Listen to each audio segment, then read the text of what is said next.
வந்து கோர்ட்டில் வந்து பேசிக்கிறோம்.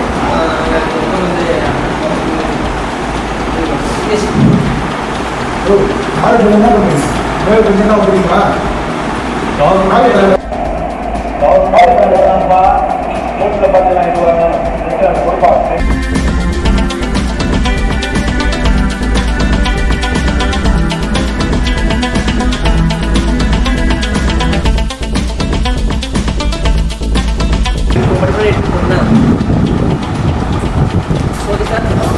சார் இல்லாத பொண்ணு எடுக்க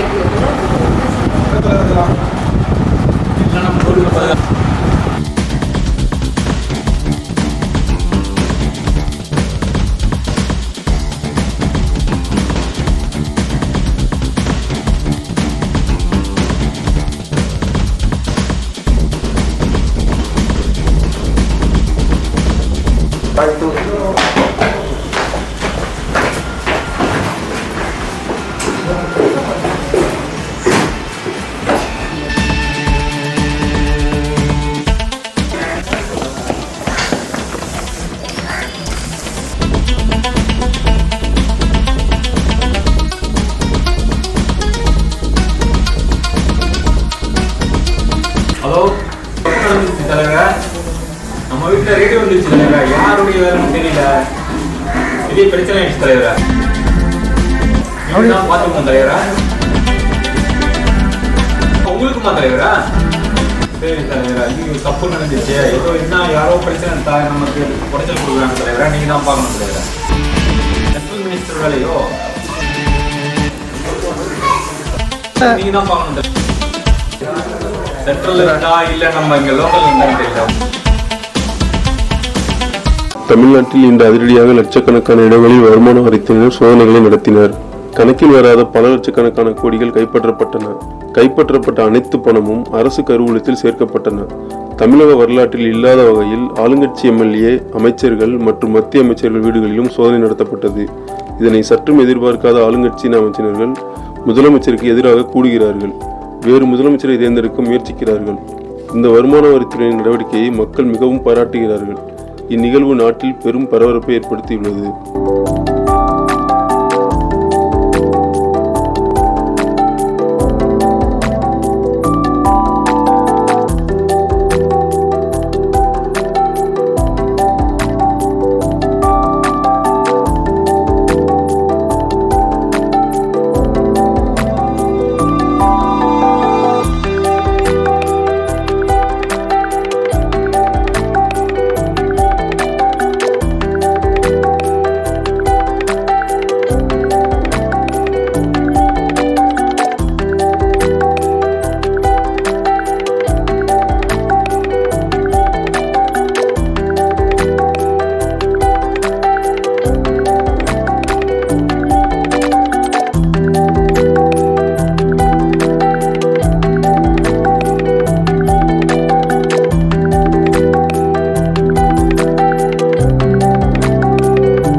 நான் சொந்த கட்சியாக இருந்தாரு. நான் வந்து சொல்றது நீங்க கேட்க மாட்டேங்கிறீங்க.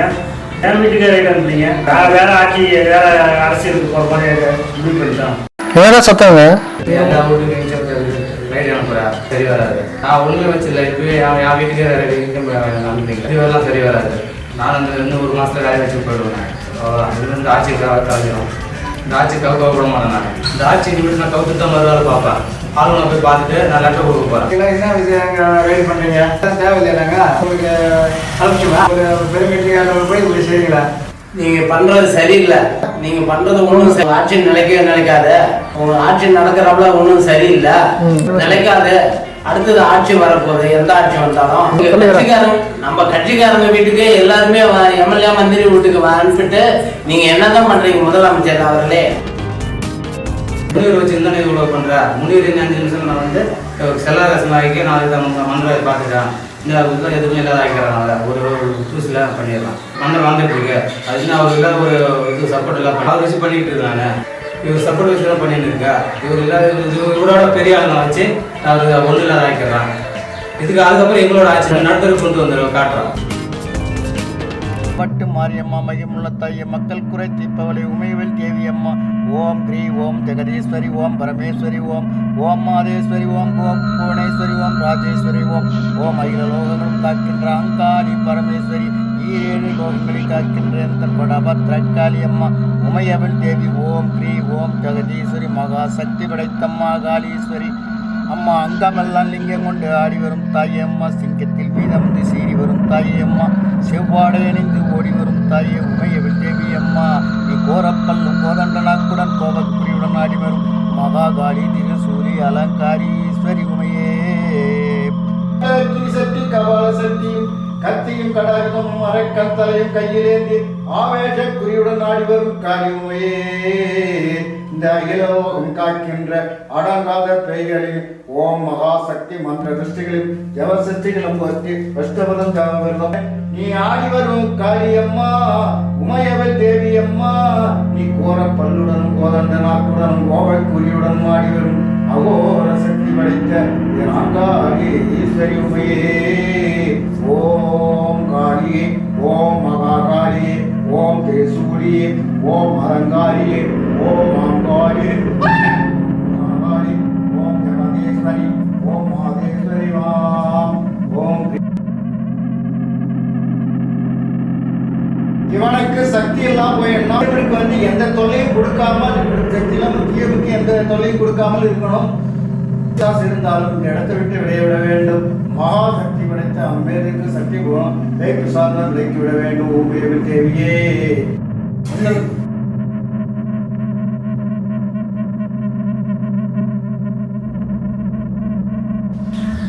காளிதாஸ் என்ன பண்ணிட்டு இருக்கிற?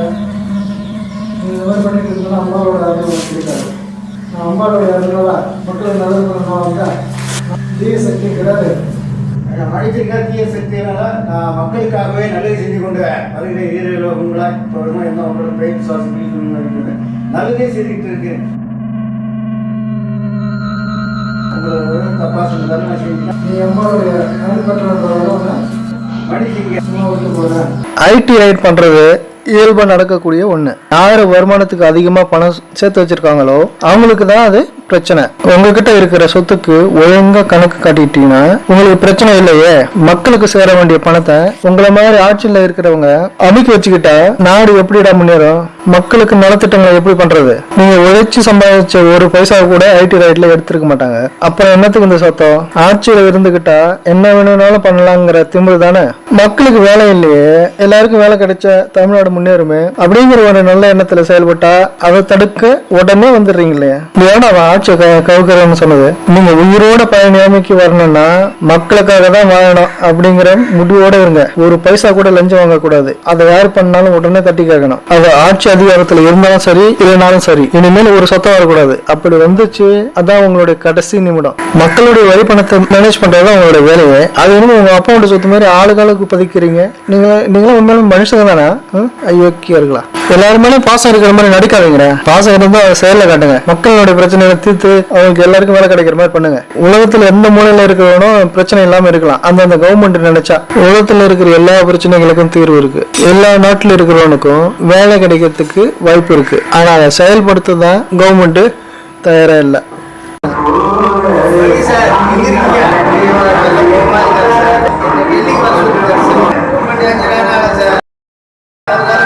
அவன் பேர் நல்லது பண்ணுன்ற முயற்சி எடுத்தாலே வந்துடுவாங்க. நீங்கள் ஒன்றுக்கும் கவலைப்பட வேண்டாம், நான் பார்த்துக்கிறேன். நாளைக்கு நீங்கள் டெல்லிக்கு போக வேண்டாம். நான் போகிறேன், நான் போயிட்டேன்.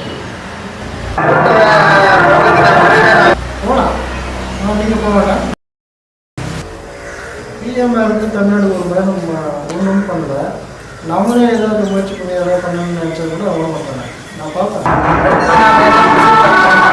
தமிழ்நாட்டில் மொத்தம் 1,70,70,391 கிராமங்கள் இருக்குது. 146 நகராட்சிகள் இருக்கு. 12 மாநகராட்சிகள் இருக்கு. அந்த மக்கள் தொகைக்கு ஏற்ப அந்தந்த ஊரில் அந்த மாநகரத்தில் தொழிற்சாலைகள் அமைக்கலாம். வேலைக்காக எந்த ஒரு மனிதனும் அவன் ஊரை விட்டு வெளியே போய் வேலை பார்க்கணும் ஒரு அளவுக்கு வரக்கூடாது. அவங்களுக்கும் தேவையான தொழிற்சாலைகள் அவங்க ஊரில் இருக்கலாம். அவங்களுடைய வாழ்க்கை தரம் உயரும், அவங்க நிம்மதியாக போயிட்டு வரணும். அதிகப்படியான மக்கள் அவதிப்படுறது இந்த ஸ்ட்ரெஸ்ஸு, அலைச்சல், இதனால அவங்களுக்கு பெரிய வியாதிகள்லாம் வளர்றதுக்கு காரணமே அதான். அதனால் அவங்க நிம்மதியாக வரணும்னா அவங்க ஊரில் அவங்க வந்து வேலை கிடைக்கணும்.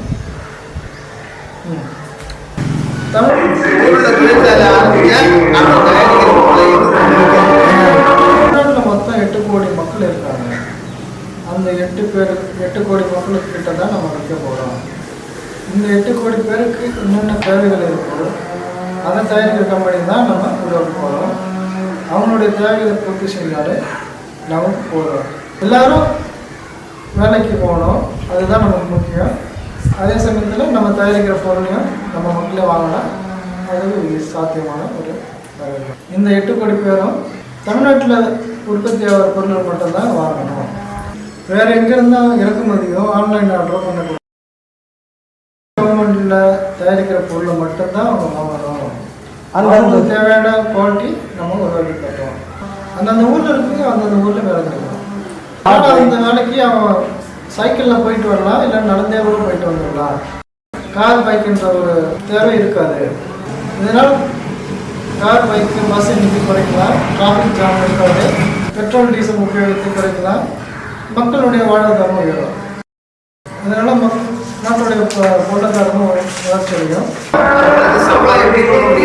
இத்தனை கோடி மக்களும் ஒழிக்கும்போது அதுலேருந்து அவங்களுக்கு தேவையான சம்பளமும் கிடைக்கும். அதனால் சம்பளத்தை பற்றி நம்ம கவலைப்பட தேவையில்லை. தமிழ்நாட்டுக்கு பல மடங்கு வருமானமும் கிடைக்கும். சாலரி 30,000 மேக்ஸிமம் சாலரி 1 லட்சம் வரைக்கும் சம்பளம் கலெக்ட் போடுவோம். நம்ம கலெக்ட் பண்ணி வச்சுருக்க டேட்டா வச்சு எத்தனை பேர் எந்தெந்த ஊரில் இருக்காங்க, எந்தெந்த ஸ்கில் இருக்காங்க, அப்படி அதை பேஸ் பண்ணி அந்தந்த மக்களுக்கு தகுந்த வேலையை அவங்க ஊரில் கொடுக்குறோம்.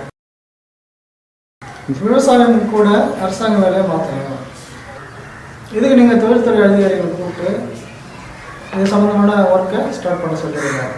மக்களும் அவங்களுடைய கையிலேருந்து பணம் கொடுத்தாதான் அவங்களுக்கு இருக்கிற விருப்பத்தை நம்ம புரிஞ்சிக்க முடியும். அவங்களுடைய கொடுக்கும் தன்மையை நம்ம அதிகப்படுத்த முடியும். அதனால் அவங்கக்கிட்ட இருந்தால் அவங்களுடைய கான்ட்ரிபியூஷனாக அவங்களால முடிஞ்ச அமௌண்ட்டில் கொடுக்குற மாதிரி கேளுங்க. அவங்களுக்கு இந்த கொடுக்குற எண்ணம் வரணும். அதையும் ஒரு மூலதனமாக நம்ம பயன்படுத்தணும். நீங்கள் எல்லா ஊர்லேயும் எல்லா மக்கள்கிட்டையும் பணத்தை வசூல் பண்ணுங்கள். அரசாங்கம் என்ன நினைச்சிருக்காங்கன்னா எல்லா விவசாயிகளுக்கும் அரசாங்க வேலை கொடுக்க முடிவு பண்ணியிருக்காங்க. நாம எல்லா விவசாய நிலங்களையும் 100 வருஷத்துக்கு குத்தகை எடுக்க போறோம். இனிமேல் தமிழ்நாட்டில் 1 சென்ட் நிலம் கூட பரிசா கிடக்கக்கூடாது. எல்லா நிலங்களையும் பயன்படுத்தியே ஆகணும். உலகத்திலேயே தமிழ்நாட்டில்தான் விவசாயத்துல முதலிடத்தில் இருக்கணும். விவசாயிகளுக்கு 30,000 1 லட்சம் வரை சம்பளம் கொடுக்கணும். நீங்க போயிட்டு உங்க மாவட்டத்தில் இருக்கிற நில உரிமையாளர்களை சந்தித்து ஒப்பந்தம் போடணும். 100 வருடங்களுக்கு அக்ரிமெண்ட் போடுற வேலையை நீங்க பார்க்கணும். சார், எல்லாருக்கும் வேலை கிடைக்கிறது நடக்கிற காரியமா சார்? அமெரிக்காவிலே வேலை இல்லாத நாட்டம் இருக்கு. ஏதாவது நடக்கிற மாதிரி ஏதாவது பேசுங்க சார். தமிழ்நாட்டில் போய் எல்லாருக்கும் வேலை கிடைக்கின்றது எங்களால ஒத்துக்க முடியல. இதெல்லாம் சாதாரண விஷயம்தான். இதை செய்யலாம் கவர்மெண்ட், எல்லாத்தையும் பண்ணலாம். தமிழ்நாட்டில் இருக்கிற எல்லாருக்கும் வேலை கொடுக்கணும். அதைத்தான் இந்த அரசு பண்ணிக்கிட்டு இருக்கு.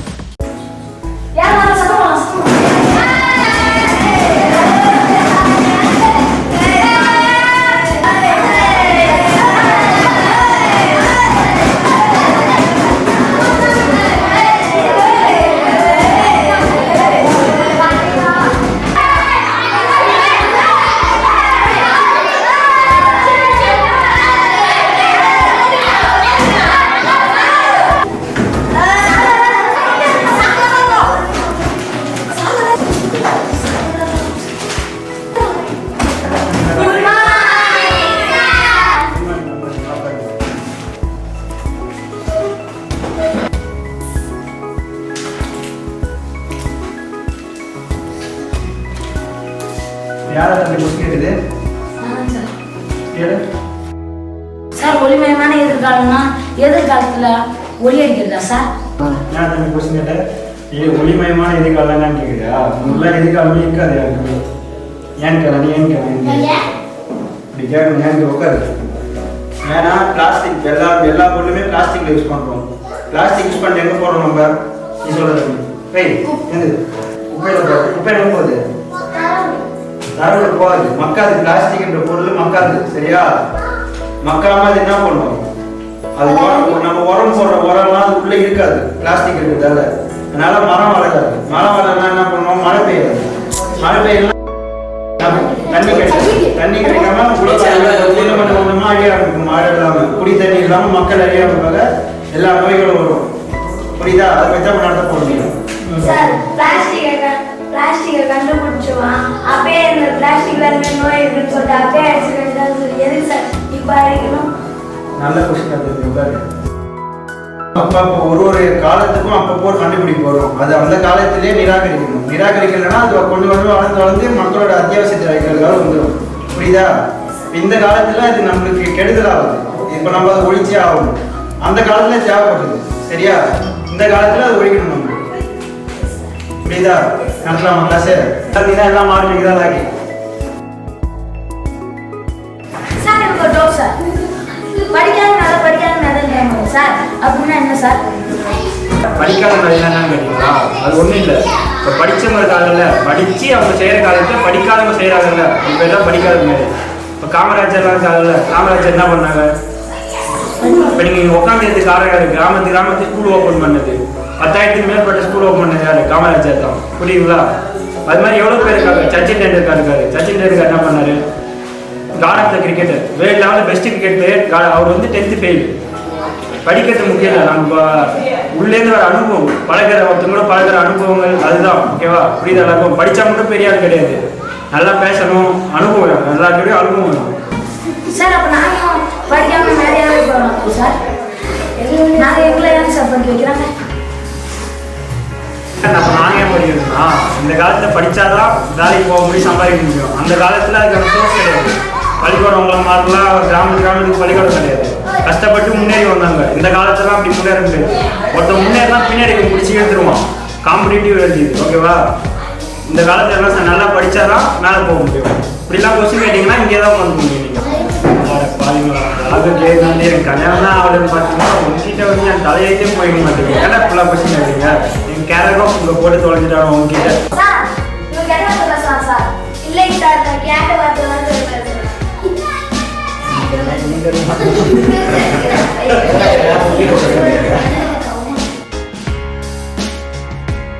தம்பி ஏந்திரன், பிளாஸ்டிக்கின் தீமைகள் என்னென்ன சொல்ல?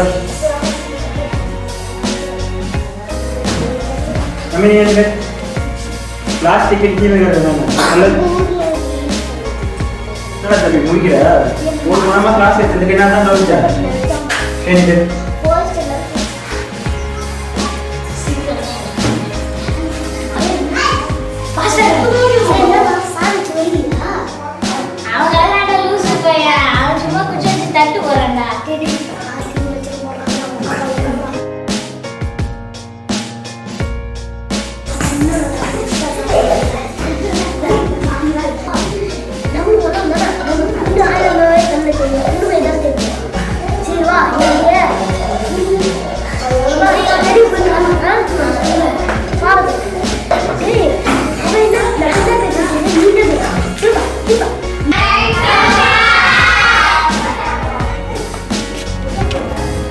பசங்களை திட்டும்போது மாடு மேய்ட்டு தான் லாய்க்கணும்னு திட்டாங்க. அவங்க ரொம்ப ஹர்ட் ஆவாங்க. சாரிங்க சார், நீங்கள் சொன்னது இப்போ ரியலைஸ் பண்ணுறேன். இனிமேல் இப்படி பேச மாட்டேன். இனிமேல் நான் எப்படி டீச்சிங் பண்ணுவோம் நீங்கள் சொல்கிற மாதிரி டீச்சிங் பண்ணுவேன். சாரி சார், இனிமேல் இப்படி பண்ண முடியும்.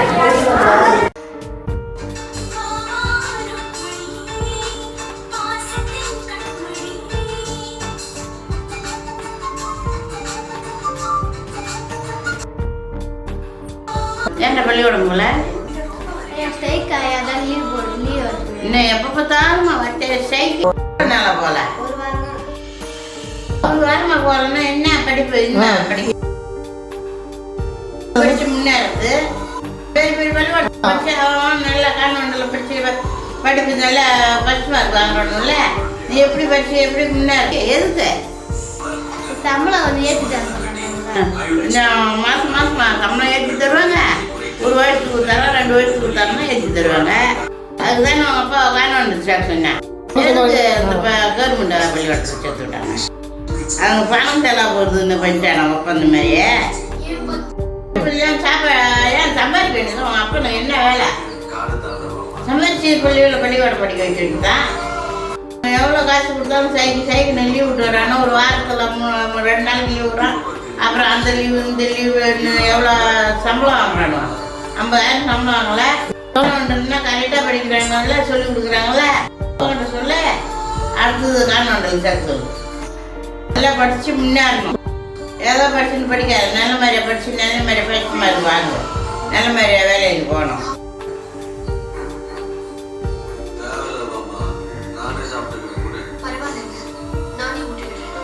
இப்போ விடுதலை 3 யானை ரோட்ல துணி கடைக்கு போய் நிற்கான். 2 யானை அவங்களுக்கே உள்ள போச்சான். ஒரு யானை வித்தியாசம் இருந்துச்சு. தெரியல ஏன்னா அங்க போல ஆடி வந்தா தள்ளு பிடிச்சு போச்சு. அதான் ஆடினே போச்சு. சரி இன்னொரு தள்ளு 3 யானை ரோட்ல தான் பண்ணிச்சான். 3 யானைக்கும் இழுப்பு பிடிச்சிச்சான். 2 யானை பூஜை கோயில் கூட்டு போட்டாங்க. ஒரு யானை வடக்கிட்டு ஆத்துல வச்சுட்டாங்க. எதுக்கு தெரியல சொல்லு. அதுவும் காக்கா இழுப்பு. மழை பெஞ்சு ரொம்ப நாள் ஆகுதுல்ல. இந்திரா மழை அனுப்புடா.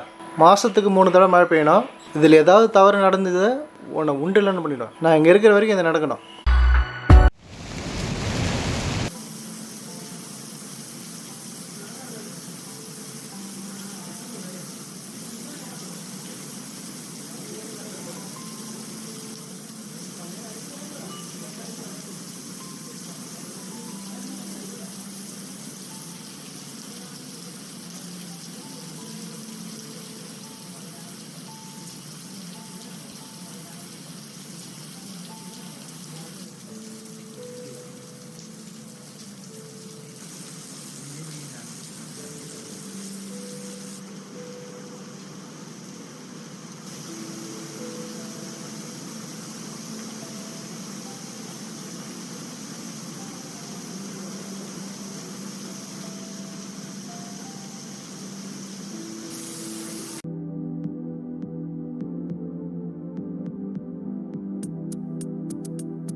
ஒரு கம்பெனிக்கு என்னோட ரிசர்ச் ப்ராஜெக்ட் சப்மிட் பண்ணியிருக்கேன். நான் வந்து வெளிநாட்டுக்கு போக வேண்டியிருக்கேன்ப்பா. வெளிநாட்டுக்கு போகணும்ப்பா. 80,000 1 லட்சம் வரைக்கும் செலவாகும்ப்பா. ஒரு வழி எப்படியே 10,000 கடன் வாங்கி பண்ணிருக்கிறோம். இதில் எப்படி வெளிநாட்டுக்கு போய் மாட்டேன் அக்கா மாட்டேன் கேட்டு பார்க்கலாம்ப்பா. நாங்கள் போகிறது தெரியாது. அவங்க எங்கேயாவது போகிறோம்.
செந்தில்ன்றது யாருப்பா?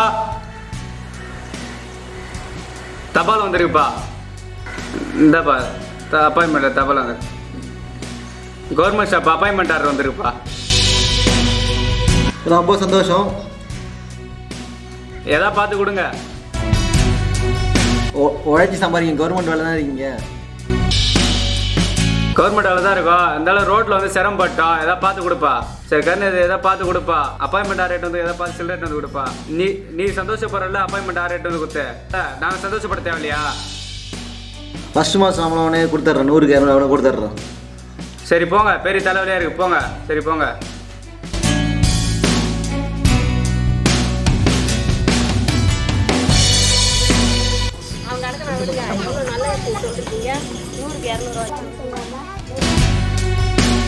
தேங்க்யூம்மா.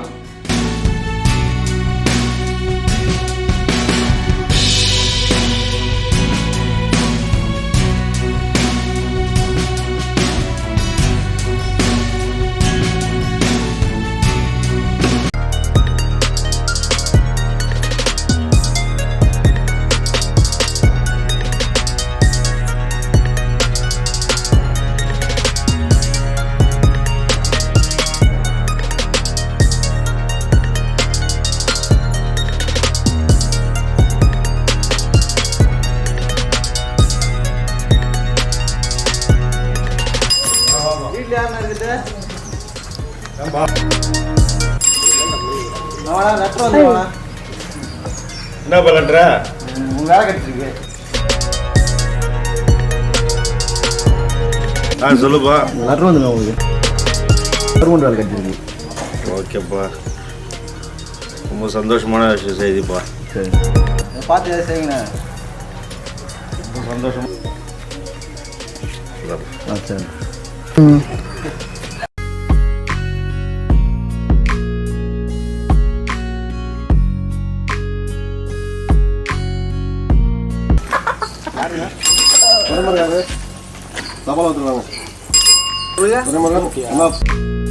ஆமாங்க சொல்லுங்க. என்னங்க இது? கவர்மெண்ட் வேலையா? ரொம்ப சந்தோஷமா இருக்கு.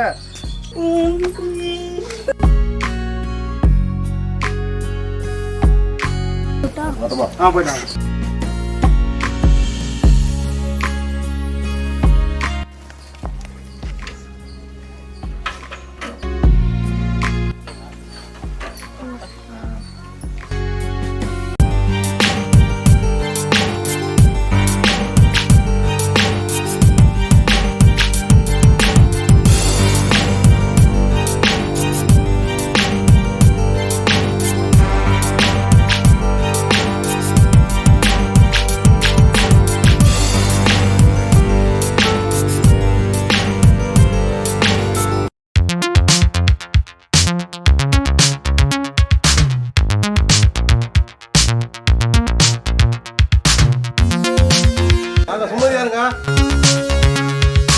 ஹலோ, சுமதியா இருங்க. போய் சாப்பிடுங்க.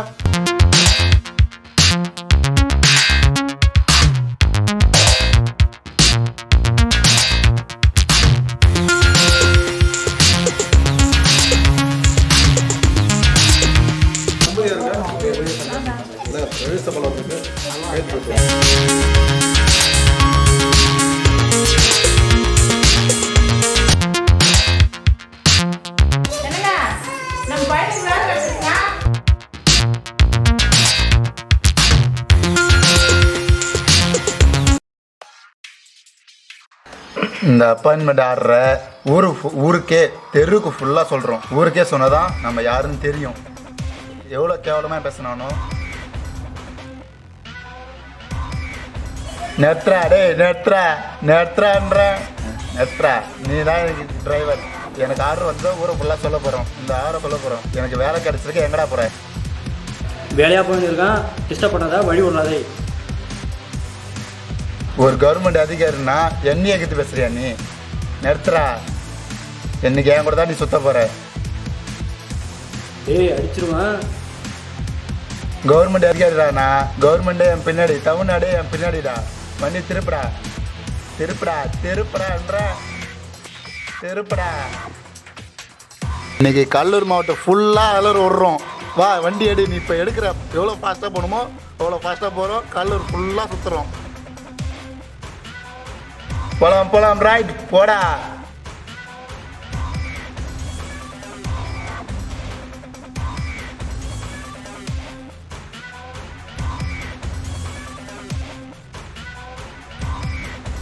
ஆர்டர் ஆர்டர் அம்மா ஆர்டர் அக்கா ஆர்டர். அம்மா பாருங்க அக்கா பாருங்க. முன்சாமி பாரு order order order government order. அம்மா பாருங்க அக்கா பாருங்க. முன்சாமி பாருங்க ஆர்டர் ஆர்டர் அப்பாயின்மெண்ட் ஆர்டர். இனிமே நான் கவர்மெண்ட் எம்ப்ளாய். அம்மா பாருங்க அக்கா பாருங்க. பாப்பா பாரு கவர்மெண்ட் ஆர்டர் அப்பாயின்மெண்ட் ஆர்டர். இனிமே கவர்மெண்டே பின்னாடி.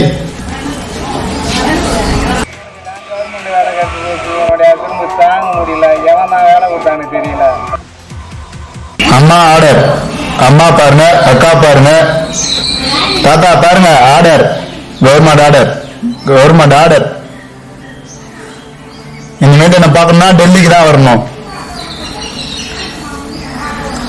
அம்மா பாருங்க அக்கா பாருங்க order government order.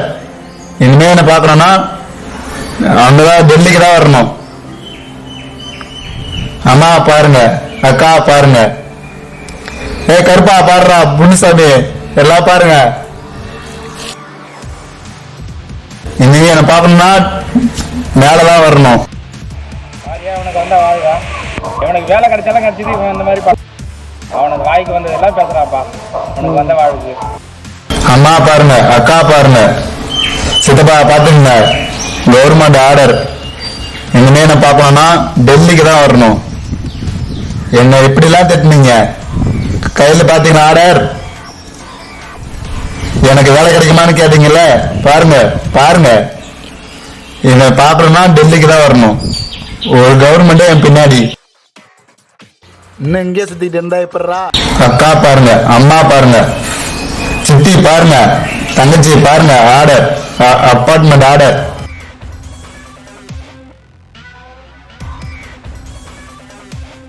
Government order. என்ன பார்க்கணும்னா இனிமேல் டெல்லிக்கு தான் வரணும். என்னெல்லாம் எப்படி பேசுனீங்க ஆர்டர்.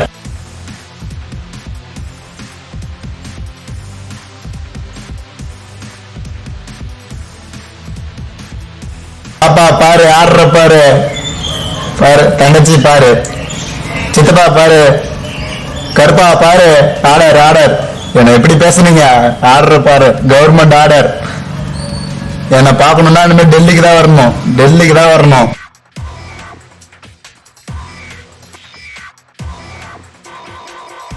அக்கா பாருங்க தங்கச்சி பாரு.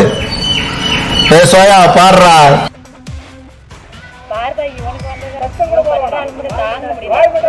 ஆர்டர்.